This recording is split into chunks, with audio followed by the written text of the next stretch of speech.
దేవుని పరిశుద్ధమైన నామానికి స్తోత్రములు.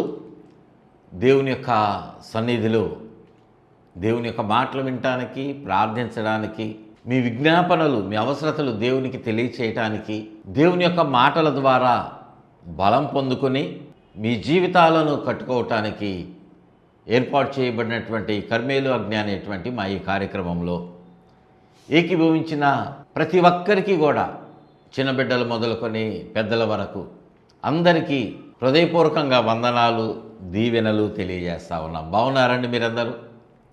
ప్రియ దేవుని బిడ్డలారా, మనం క్రమంగా దేవుని యొక్క మాటలు వింటా ఉన్నాం. దేవుని మాట మనం జాగ్రత్తగా విన్నప్పుడు పరిశుద్ధాత్మ దేవుడు మనలను ఎంతగానో బలపరిచేవాడుగా ఉంటాడు. ఇది మీరు అనుభవపూర్వకంగా తెలుసుకుంటా ఉన్నారు. నెహెమ్యాను గురించినటువంటి మాటలు మనం ధ్యానం చేసుకుంటా ఉన్నాం కదా. మొదటి అధ్యాయం అంతా మనము ముగించుకున్నాం. ప్రియ దేవుని బిడ్డలారా, నెహెమ్యా జీవితంలో జరిగినటువంటి కొన్ని సంగతులు, ఆయన విన్నటువంటి మాటలు, ఆయన ఆ మాటలు విన్నప్పుడు ఏ మాటలు విన్నాడు? యెరూషలేము యొక్క ప్రాకారములు పడద్రోయబడినవి, గుమ్మములు కాల్చబడినవి అనేటువంటి ఆ మాట విన్నప్పుడు దుఃఖముతో కన్నీరు విడిచి ఉపవాసం ఉండి కొన్ని దినాలు దేవుని సన్నిధిలో ప్రార్థించాడు కదా. మన జీవితాలకి ఇది చాలా అవసరమైనటువంటి వర్తమానమును దేవుడు ఇక్కడ మనకు తెలియజేశాడు. నేటి దినమున ఈ యొక్క మాటలను మనం కొనసాగిస్తూ 2వ అధ్యాయంలో మనం చూసినప్పుడు రాజుగారు నెహెమ్యాతోటి కొన్ని మాటలు మాట్లాడుతూ ఉన్నటువంటి సందర్భాన్ని మనం ఈ 2వ అధ్యాయంలో మనం చూడొచ్చు. రాజుగారికి నెహెమ్యాకు జరిగినటువంటి సంభాషణ మనం చూస్తూ ఉన్నట్లయితే వాటిలో నుండి కూడా పరిశుద్ధాత్మ దేవుడు మనకు కొన్ని సంగతులను బోధించటము, ఆత్మీయంగా నీవు నేను క్షేమాభివృద్ధిని కలిగి ఉండటానికి, బలంపరచబడటానికి, మనము మన జీవితాలలో మనకు కష్టం ఎదురైనప్పుడు మనం ఎలాగ స్పందించాలి, ఎలాగా దేవునితో గడపాలి, మనం దేవునితోటి గడుపుతున్నటువంటి తీరును బట్టి, దేవుని మార్గములో నీవు నేను ఉంటున్నటువంటి విధమును బట్టి దేవుడు మనకు ఎలాగ సహకరిస్తాడు అనేటువంటి మాటలు కూడా మనకు పరిశుద్ధాత్మ దేవుడు నేర్పించబోతా ఉన్నాడు. మనము అంశంలోనికి వెళ్ళినట్లయితే రాజుగారు నెహెమ్యాను చూచినప్పుడు చాలా దుఃఖంగా కనిపిస్తూ ఉన్నాడు. మనం గడిచినటువంటి ఎపిసోడ్స్లో మనం విన్నటువంటి ఆ మాటలను ఒకసారి జ్ఞాపకం చేసుకుంటే, మొదటి అధ్యాయంలో యెరూషలేము యొక్క ప్రాకారములు పడద్రోయబడినవి, గుమ్మములు కాల్చబడ్డాయి అనేటువంటి మాట విన్నటువంటి నెహెమ్యా కూర్చుండి ఏడ్చి కొన్ని దినములు ఉపవాసం ఉండి కన్నీరు విడుస్తూ దేవుని యొక్క పాదములను పట్టుకొని ఆయన అంగలార్చినటువంటి వాడుగా ఉన్నాడు, విజ్ఞాపన చేసినటువంటి వాడుగా ఉన్నాడు. మొదటి అధ్యాయము 4వ వచనంలో ఈ సందర్భం అంతా కూడా వ్రాయబడింది. దుఃఖంతో నెహెమ్యా కనిపిస్తూ ఉన్నాడు. రాజుగారి దగ్గర గిన్నె అందించేటువంటి వాడుగా ఆ బాధ్యత నిర్వహిస్తూ ఉద్యోగం చేస్తున్నటువంటి నెహెమ్యాను రాజుగారు చూచినప్పుడు నెహెమ్యా మానసికంగా హృదయంలో చాలా వేదన పడతా ఉన్నాడు, బాధపడుతున్నాడు అనేటువంటి సంగతి రాజుగారు గుర్తించారు. దేవునికి మహిమ కలుగును గాక. హల్లెలూయా, హల్లెలూయా. ప్రియ దేవుని బిడ్డలారా, నెహెమ్యా హృదయం అంతా వేదనతో ఉన్నది. కొన్ని బాధలు పైకి కూడా కనిపిస్తూ ఉన్నాయి. రాజుగారు అంటున్నారు, నెహెమ్యా గ్రంథము 2వ అధ్యాయము 2వ వచనం, కాగా రాజు, నీకు వ్యాధి లేదు కదా, నీ ముఖము విచారముగా ఉన్నదేమి? నీ హృదయ దుఃఖము చేతనే అది కలిగినదని నాతో అనగా. దేవునికి మహిమ కలుగును గాక. హల్లెలూయా, హల్లెలూయా. రాజుగారు నెహెమ్యాతోటి ప్రశ్నిస్తూ ఉన్నాడు, నెహెమ్యా ఎందుకు అలా ఉన్నావు? నీ ముఖం ఏంటి అలా ఉంది? నీకు చూస్తుంటే ఏదో జబ్బు ఉన్నటువంటిదిగా నీకు కనబడటంలా, వ్యాధితోటి నువ్వు బాధపడుతున్నట్లుగా నాకు కనిపించలా, కానీ నువ్వు చాలా డల్గా ఉన్నావేంటయ్యా? సంతోషంగా ఉండేవాడివి, ఆనందంగా పనిచేస్తూ ఉండేవాడివి, ఈరోజు అలా లేవేంటి?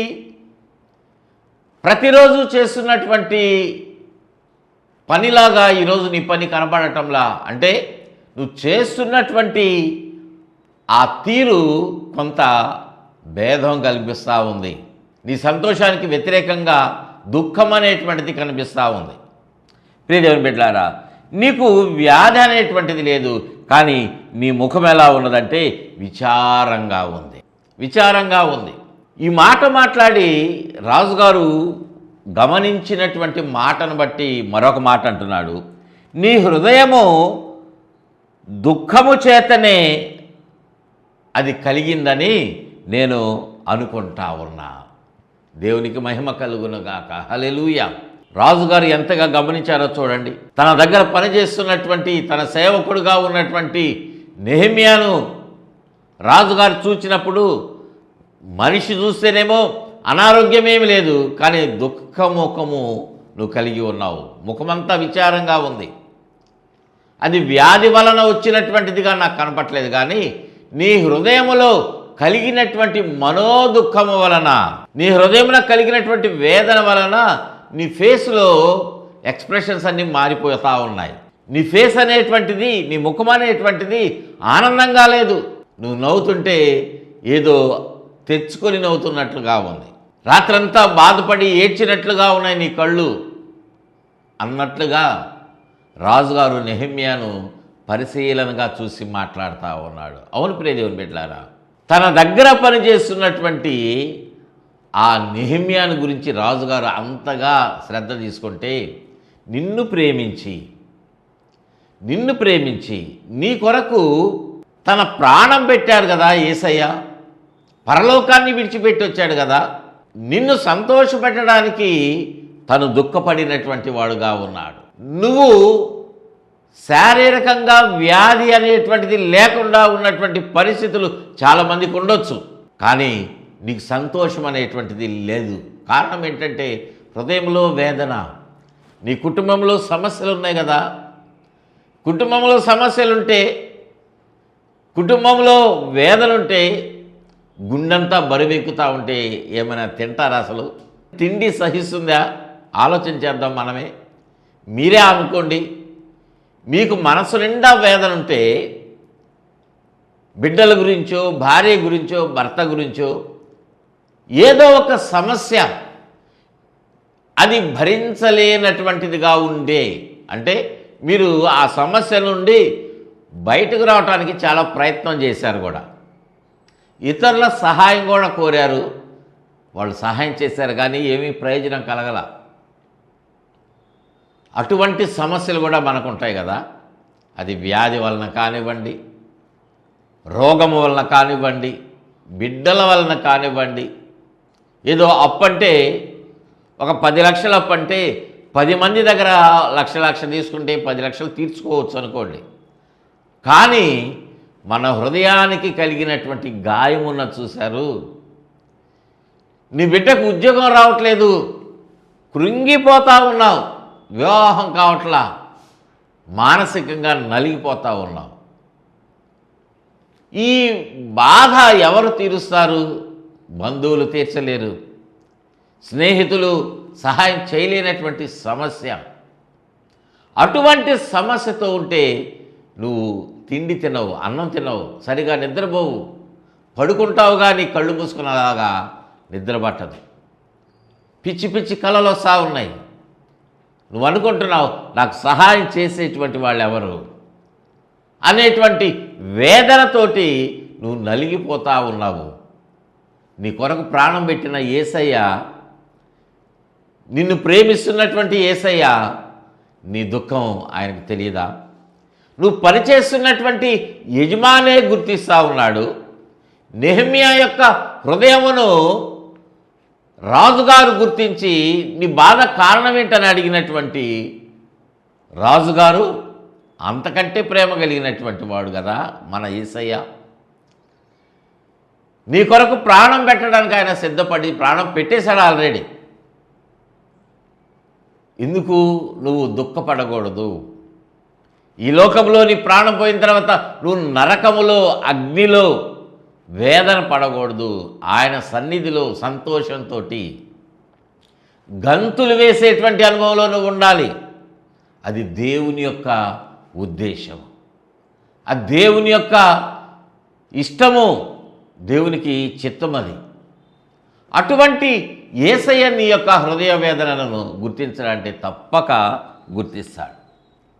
రాజుగారు అడిగారు, నీ వేదనకు కారణమేంటి అంటే ఆయన అంతా జరిగింది చెప్పాడు. అయ్యా, ఫలానా ప్రాంతం నుంచి, యెరూషలేము నుంచి, అక్కడి నుంచి కొంతమంది వచ్చారు. వారు చెప్పినటువంటి మాట ఏంటంటే, ప్రాకారములు పడద్రోయబడ్డాయి, గుమ్మములు కాల్చబడ్డాయి అని చెప్పినప్పుడు నాకు చాలా దుఃఖం కలిగింది. నేను కన్నీరు విడిచి ఉపవాసం ఉండి నేను ప్రార్థన చేస్తూ ఉన్నానయ్యా అని రాజుగారికి ఆ మాట చెప్పినప్పుడు రాజుగారు అడుగుతా ఉన్నాడు. 5వ వచనం చూడండి. అప్పుడు రాజు, ఏమి కావలసి నీవు మనవి చేయుచున్నావని నన్ను అడిగాను. దేవునికి మహిమ కలుగును గాక. హల్లెలూయా. నువ్వు మనోదుఃఖంతో ఉన్నావు కదా, నేను నీకు ఏ రీతిగా సహాయం చేయగలను? ఏం చేస్తే నీ యొక్క దుఃఖము తీరుతుంది? నీ కన్నీరు నేను తుడిచివేయటానికి నేను చేసేటువంటి సహాయం ఎలా ఉండాలి? ఎంత ప్రేమ కలిగినటువంటి మాట రాజుగారు అడిగారండి. ఎంత ప్రేమతోటి రాజుగారు తన దగ్గర పనిచేస్తున్నటువంటి నెహెమ్యాను అడిగారు, నేనేం చేయాలి, దానికి ఏమి కావలసినటువంటిదిగా నీవు నాకు చెప్పాలనుకుంటున్నావు అని అడిగాడు. ప్రియదేవుని బిడ్డలారా, నెహెమ్యా చెప్తా ఉన్నాడు. నెహెమ్యా తనకు కావలసినటువంటిదంతా కూడా చెప్తా ఉన్నాడు. 5వ వచనం చూడండి. నీ సముఖమందు నేను దయ పొందిన ఎడల నా పితరుల సమాధులుండు పట్టణమును తిరిగి కట్టున్నట్లుగా నన్ను యూదా దేశమునకు పంపుడని వేడుకొనుచున్నానని నేను మనవి చేసి తిని. దేవునికి మహిమ కలుగునుగాక. హల్లెలూయా, హల్లెలూయా. తన అవసరత ఏంటో, తనకున్నటువంటి కష్టమేంటో, తను ఏం చేయాలనుకున్నాడో, ఎక్కడికి వెళ్ళాలనుకుంటున్నాడో అంత రాజుగారికి చెప్తున్నటువంటి వాడుగా ఉన్నాడు. ప్రియదేవుని బిడ్డలారా, మనము కూడా దేవుని యొక్క సన్నిధిలో మనం ప్రార్థన చేస్తూ ఉన్నాం. మనకు ఈ లోకరీతిగా కొంతమంది యజమానులు ఉండొచ్చు. మనం ప్రార్థన చేసేటువంటి దేవుడు మనకు వీళ్ళందరికంటే ముఖ్యమైనటువంటి యజమాని. చూడండి, జాగ్రత్తగా వినండి. నువ్వు పనిచేస్తున్నటువంటి స్థలములో, నువ్వు ఫ్యాక్టరీలో పనిచేస్తున్నావు అనుకోండి, నీకు బాస్ ఉంటాడు కదా, ఆయన నీ యజమాని, నీకు జీతం ఇచ్చేటువంటి ఆయన, నీ పైన ఉండేటువంటి అధికారి నీకు యజమాని. నువ్వు గవర్నమెంట్ జాబ్ చేస్తుంటే నీ పైన ఉన్నటువంటి ఆఫీసర్ నీకు యజమాని. మనము పనిచేసేటువంటి స్థలములో మనకు కొంతమంది యజమానులు ఉంటారు. మనకు వాళ్ళు సహాయం చేయవచ్చు కొంతవరకు ఈ లోకములో, కానీ అన్ని విషయాలలో అందరూ నీకు నాకు సహాయం చేస్తారనేటువంటిది గ్యారంటీ లేదు. కానీ ఒక్క మాట జ్ఞాపకం పెట్టుకోండి, ఈ లోకరీతిగా ఉన్నటువంటి యజమానులు, నీకు బాగా కావలసినటువంటి వాళ్ళు, నీ బంధువులు, నీ కొరకు ప్రాణం పెడతానని చెప్తున్నారు కదా కొంతమంది స్నేహితులు. ఆ స్నేహితులు, ప్రాణ స్నేహితులు, నీ రక్త సంబంధికులు, నీ రక్తం పంచుకు పుట్టినటువంటి నీ బిడ్డలు, నీ తల్లిదండ్రులు నీకు సహాయం చేయలేనటువంటి కొన్ని పరిస్థితుల్లో నువ్వు నేను ఉండొచ్చు కూడా. అవును కదా, మనకు ప్రాణాంతకమైనటువంటి వ్యాధి వచ్చిందనుకోండి, మన తల్లిదండ్రులు మన ప్రాణాన్ని కాపాడగలరా? డబ్బులు పెడతారేమో కొన్ని లక్షలు, కానీ ఆ ప్రాణమును పెట్టేటువంటి అధికారము వారికి లేదు. ఆ ప్రాణము వారి యొక్క చెప్పు చేతలు లేదు. అంటే నీ ప్రాణాన్ని కాపాడాలనేటువంటి ఆశ తల్లిదండ్రులకి, పెద్దలకి, బంధువులకి, స్నేహితులకి అందరికీ ఉండొచ్చేమో, కానీ ఆ పని వాళ్ళు చేయలేకపోతా ఉన్నారు. వాడికి చేత కాదు. డాక్టర్స్ అంటారు, మాకు చేత అయినంత మేము చేస్తున్నాం, మిగతా అది ఎవరు చూసుకోవాలి? దేవుడే చూసుకోవాలండి. మీరెవరికైతే ప్రార్థన చేస్తున్నారో ఆయనకు ప్రార్థన చేసుకోండి అనేటువంటి మాట మనం ఒకప్పుడు సినిమాల్లో విన్నాం, ఇప్పుడు చూస్తూ ఉన్నాం కూడా. కొన్ని సందర్భాల్లో వింటూ ఉన్నాం. మన బంధువులకి బాగా సీరియస్ కండిషన్ అయితే డాక్టర్స్ పిలుస్తారు, ఫ్యామిలీ మెంబర్స్ని పిలిచి మాట్లాడతారు. మేమంతా ప్రయత్నం చేస్తున్నాం, మీకు ఒక మాట చెప్తున్నాం, మళ్ళీ తర్వాత మీరు అపార్థం చేసుకోవద్దు, దానికి ఇంత ఖర్చు అవుతుంది, ఇలా ట్రీట్మెంట్. మీరు ప్రార్థన చేయండి, మీ దేవుడికి ప్రార్థన చేసుకోండి, దేవుని చిత్తమైతే ఆయన బ్రతుకుతారు, ఆమె బ్రతికింది అని ఒక మాట చెప్పటం విన్నారా? చెప్తున్నారు, నేను విన్నా, నాతో మాట్లాడారు కొన్ని సందర్భాలను బట్టి. ప్రియ దేవుని బిడ్డలారా, అటువంటి మాటలు వాళ్ళు మాట్లాడతారంటే ప్రాణమును బ్రతికించేటువంటి అధికారం వాళ్ళకు లేదు. ఎవరికి ఉందంటే దేవాది దేవునికే ఉంది. దేవునికి మహిమ కలుగునుగాక. హల్లెలూయా. ఆయనకు నేను మొరపెట్టాలి, ఆయన సన్నిధిలో నువ్వు ప్రార్థన చేయాలి. ఈ లోకరీతిగా నువ్వు చేసేటువంటి ప్రతి ప్రార్థన దేవునికి చేయాలి, అధికారులకు కాదు. వాళ్ళకి రిక్వెస్ట్ చెయ్యి, తప్పులేదు, అయ్యా మా తల్లిదండ్రులకు బాగాలేదు, కొంచెం జాగ్రత్తగా చూడండి అని. కానీ వారు ఎంత ప్రయత్నం చేసినా దేవాది దేవుడే అధికారమును కలిగి నీ తల్లిదండ్రులను, నీ బంధువులను, నిన్ను, నీ స్నేహితులను నువ్వు ఎవరి కొరకైతే మొరపెడుతున్నావో వారి పట్ల ఆ మొర విని ఆయన ఆలకించి సమస్తమును ఆయన మేలుతోటి జరిగించడానికి సిద్ధంగా ఉంటాడు. దేవునికి మహిమ కలుగునుగాక. హల్లెలూయా, హల్లెలూయా. రాజుగారు అడుగుతూ ఉన్నారు, నీకేం కావాలి అంటే అప్పుడు అంటున్నటువంటి మాట, నా పితరులు ఉన్నటువంటి ఆ పట్టణములో ప్రాకారాలు పడద్రోయబడ్డాయ్యా, గుమ్మములు కాల్చబడ్డాయి, కాబట్టి వాటిని నేను ఏం చేయాలనుకుంటున్నానంటే తిరిగి కట్టునట్లుగా. దేవునికి మహిమ కలుగునుగాక. హల్లెలూయా. నెహెమ్యా గ్రంథం 2వ అధ్యాయము 5వ వచనంలో మనం చదివినటువంటి మాట, ఆ పట్టణమును తిరిగి కట్టునట్లుగా నన్ను యూదా దేశమునకు పంపు. దేవునికి మహిమ కలుగునట్లుగా. ఏ పట్టణమైతే పడిపోయిందో, ప్రాకారములు పడద్రోయబడ్డాయి, గుమ్మములు కాల్చబడ్డాయి, వాటన్నిటిని నేను తిరిగి కట్టాలి. నాకు పర్మిషన్ ఇస్తే నేను అక్కడికి వెళతా, నాకు అనుమతినిస్తే నేను అక్కడికి వెళతా, దయచేసి నాకు సహాయం చేయనని రాజుగారిని నెహెమ్యా అడుగుతా ఉన్నాడు. దేవునికి మహిమ కలుగునుగాక. హల్లెలూయా, హల్లెలూయా. ప్రియ దేవుని బిడ్డలారా, ఒక మాట ఇక్కడ మనం నేర్చుకుంటే, రాజుగారు నేను నీకు ఎలా సహాయం చేయాలంటే ఆ సహాయాన్ని, ఆ పట్టణమును, ఆ ప్రాకారములను, ఆ గుమ్మాలను తిరిగి నేను కట్టాలయ్యా, నన్ను అక్కడికి పంపించు అని నెహెమ్యా అడుగుతా ఉన్నాడు. మన జీవితాలలో, మీ జీవితాలలో ఎన్నో సందర్భాలు ఇలాంటివి ఎదుర్కొంటా ఉన్నారు కదా. గడిచిన జీవితంలో మీరు ఎదుర్కొన్నారు, ఇప్పుడు ఎదుర్కొంటా ఉన్నారు. రాబోయేటువంటి దినాలలో ఎలాంటి పరిస్థితులు మీకు వస్తాయో తెలుసా? కరోనా అనేటువంటిది వస్తుందని, అటువంటి ప్రాణాంతకమైన వ్యాధి వస్తుందని, అది ఒకరి నుండి మరొకరికి వస్తుందని, ఎవరితోనైనా మాట్లాడితే వారి ద్వారా వైరస్ అనేటువంటిది మనకు వస్తుందని మనం ఊహించామా? మన కుటుంబ సభ్యులు బయటికి వెళ్ళి లోపలికి వస్తే శుభ్రంగా హ్యాండ్ వాష్ తోటి చేతులన్నీ, కాళ్ళన్నీ కడుగుతూ ఉన్నారు, ముఖం అంతా కడుగుతూ ఉన్నారు. వాళ్ళని పట్టుకోవట్లా కుటుంబ సభ్యులే. నీ భార్య నిన్ను పట్టుకోవాలా, నీ భర్తని నిన్ను పట్టుకోనివ్వలా, నీ బిడ్డలు నువ్వు వస్తే దూరం దూరం అంటున్నారు. కరోనా వచ్చిందంటే తీసుకెళ్ళి హాస్పిటల్లో పెట్టేశారు, దగ్గర చేర్చుకోవాలా. కారణం ఏంటంటే వాళ్ళకి ప్రాణం పోతుందేమో. అటువంటి దినాలు వస్తాయని ఊహించారా? మనం బ్రతికేటువంటి దినములన్నీ కూడా, రోజులన్నీ మంచిగా ఉంటాయనేటువంటి నమ్మకము లేదు. మంచిగా మనం సంతోషంగా ఉంటామనేటువంటి నమ్మకము లేనటువంటి పరిస్థితుల్లో మనం జీవిస్తూ ఉన్నాం. ఏ దినమున ఏ సమస్య వస్తుందో, ఎటువైపు నుండి సమస్య వస్తుందో. నేటి దినాలు నువ్వు చక్కగా ఉన్నావు, అంతా బాగుంది, నీకు అన్నీ అనుకూలంగా జరుగుతున్నాయి అని అనుకుంటున్నటువంటి వాళ్ళు కూడా కరోనా వ్యాధితోటి దిక్కు లేనటువంటి చావు చనిపోయినటువంటి వాళ్ళు చాలామంది ఉన్నారు, చాలామంది ఉన్నారు. కోటీశ్వరులు, కోట్ల రూపాయలు ఉన్నటువంటి వాళ్ళు కూడా భయంకరమైనటువంటి చావు చనిపోయారు. ప్రియ దేవుని బిడ్డలారా, అక్కడ అడుగుతున్నటువంటి మాట, నేను ఆ పట్టణ ప్రాకారమును నేను కట్టుకోవాలి, ఆ కాల్చబడినటువంటి, కాలిపోయినటువంటి గుమ్మాలను నేను మళ్ళా కట్టుకోవాలి, అయితే నాకు ప్రయాణానికి అనుమతినివ్వు అని రాజుగారితో నెహెమ్యా మాట్లాడినప్పుడు రాజుగారు అంటున్నారు, నీకు ఎంత కావాలి?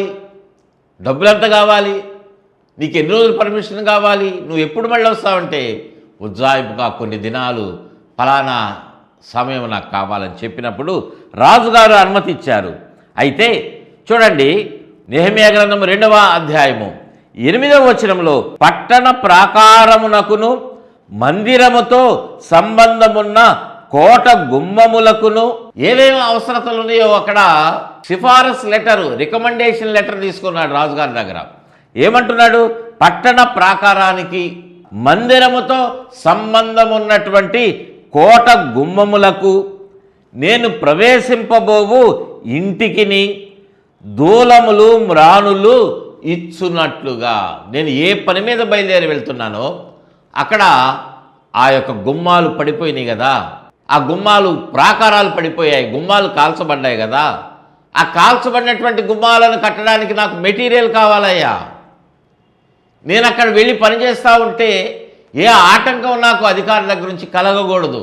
కొంచెం నాకు రికమెండేషన్ లెటర్ ఇవ్వు, ఏదైనా సరే నాకు ఒక పత్రం ఇవ్వు అని అడిగినప్పుడు అక్కడ రాజుగారు ఏం చేశారంటే దూలములు మ్రాణులు ఇచ్చినట్లుగా రాజుగారి అడవులను కాయు ఆసాపు నాకు ఒక తాకీటు ఇయ్యుడని అడిగి తిని. దేవునికి మహిమ కలుగునుగాక. హల్లెలూయా, హల్లెలూయా.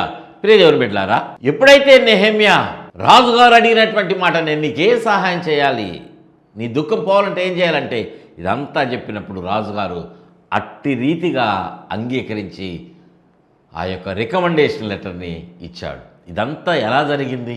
రాజుగారికి అంత మంచి మనసు రావడానికి కారణం ఏంటి అంటే నెహెమ్యా దుఃఖముతోటి దేవుని యొక్క సన్నిధిలో ఉపవాసం ఉండి ప్రార్థన చేయటమే. దేవునికి మహిమ కలుగునుగాక. హల్లెలూయా. నెహెమ్యా, నువ్వు ప్రార్థన చేస్తున్నావు కదా, ఇదిగో ఈ యొక్క బంగారము, ఈ వెండి, ఈ దూలాలు, ఈ గుమ్మములు, ఈ ఇటుకలు, ఈ రాళ్ళు ఇగో అని దేవుడు ఆకాశం నుంచి పంపించలా, కురిపించలా వాటన్నిటినీ.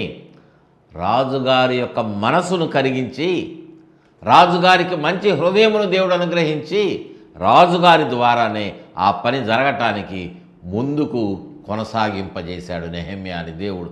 దేవునికి మహిమ కలుగునుగాక. హల్లెలూయా, హల్లెలూయా. ప్రార్థన చేస్తే ప్రార్థనకు అసాధ్యమైనది ఏదీ లేదండి. దేవుడు ఎవరో ఒకరి ద్వారా ఏదో ఒక రీతిగా నీకు మార్గాన్ని సరళము చేయగలిగినటువంటి వాడు ఆయన. రాజుల హృదయములను, అధికారుల హృదయాలను అవి కఠినంగా ఉన్నాయనుకోండి, దేవుడు ఏం చేస్తాడో తెలుసా?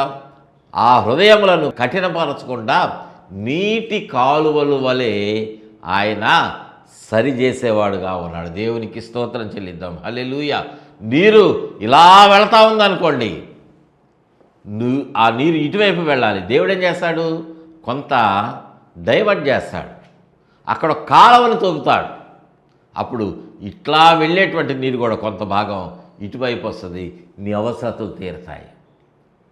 రాజుగారి యొక్క హృదయాన్ని దేవుడు మరల్చినటువంటి రీతిగా అధికారుల యొక్క హృదయాలను, ఎక్కడైతే నీ జీవితంలో ఆటంకం అనేటువంటిది కలిగి నీ అవసరతలు ఆగిపోయినటువంటివిగా ఉన్నాయో, ఎక్కడైతే నువ్వు దుఃఖంగా ఉన్నావో, ఏ విషయం బట్టి అయితే నువ్వు దుఃఖంతో మనోవ్యాధితోటి ఉన్నావో వాటిని బట్టి నువ్వు ప్రార్థన చేయి, దేవునికి చాలు. ఆయనే నీకు మార్గములన్నిటినీ సరళం చేస్తాడు. ఎత్తుగా ఉన్నటువంటి వాటినన్నీ సరళం చేస్తాడు, మిట్ట పల్లాలన్నీ కూడా చదును చేస్తాడు. దేవునికి మహిమ కలుగునుగాక. హల్లెలూయా, హల్లెలూయా.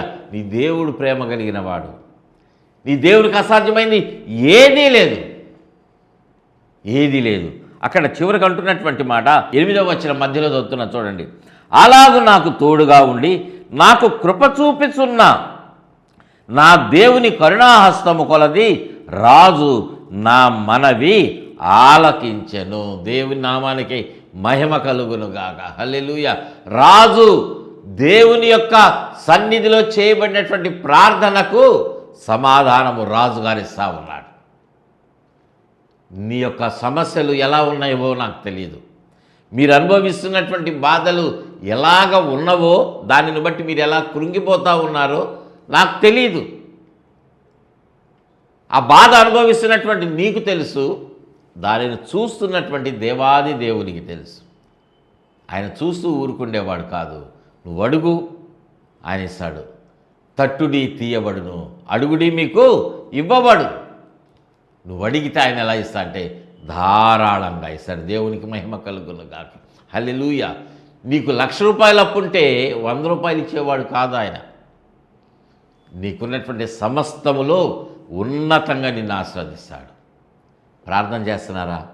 మీ సమస్యలను బట్టి కృంగిపోవద్దు. ఉపవాసం ఉండండి, కన్నీరు విడవండి, పాదాలు పట్టుకోండి, దేవుని పాదాలు. మనుషుల కాళ్ళు పట్టుకోవాల్సిన అవసరం లేదు, దేవుని కాళ్ళు పట్టుకోండి.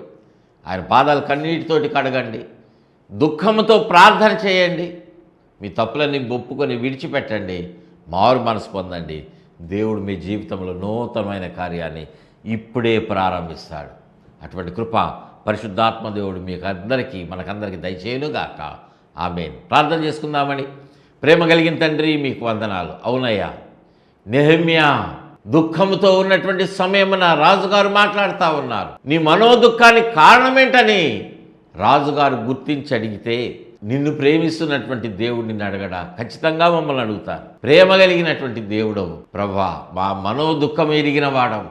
మేము మాకు కావలసిన సమస్తమును మీ యొద్ద మేము ఒప్పుకొని మా దోషాన్ని విడిచిపెట్టి మీ పాదములను మేము పట్టుకుంటే, ప్రభా మాకు మార్గాన్ని చూపించే దేవుడవు. మేము ఎక్కడైనా కృంగిపోయిన స్థితిలో ఉంటే లేవనెత్తడానికి సిద్ధంగా ఉన్నాం. మీ బలమైన హస్తమును, బాహువును మా కొరకు చాపి మమ్మలను ఏ స్థితిలో ఎక్కడ ఎంత లోతుగా పడి ఉన్నా లేవనెత్తేటువంటి వాడం. మీకు వందనాలు. ఈ మాటలు వింటున్నటువంటి బిడ్డలందరినీ, ఈ కార్యక్రమం స్పాన్సర్ చేసిన కుటుంబాన్ని మీరు దీవించండి అయ్యా. వారి వారి అవసరతలన్నీ ఎరిగి ఉన్నటువంటి వాడవు. లేవనెత్తి మీరు ఆశీర్వదించి మీ నామానికి మహిమకరమైన సాక్షులుగా నిలబెట్టి ఆత్మీయ జీవితంలో నాయనా వెనుదిరిగి చూడకుండా మీ వైపే చూస్తూ ముందుకు వెళ్ళి మీరు ఆకడకు సిద్ధపడేటువంటి కృపను దయచేయమని యేసయ్య శ్రేష్టమైన నామమున అడిగి వేడుకుంటున్నాం తండ్రి. ఆమేన్, ఆమేన్, ఆమేన్. తండ్రి, కుమార, పరిశుద్ధాత్మ త్రియేక దేవుని దీవెన, కాపుదల, భద్రత తోడుగా ఉండి కార్యక్రమం చూసిన ప్రతి ఒక్కరికి ప్రతి అవసరతలో స్పాన్సర్ చేసిన బిడ్డకు కుటుంబానికి తోడుగా ఉండి నడిపించి వర్ధిల్ల చేయునుగాక. Amen, amen, amen. God bless you all.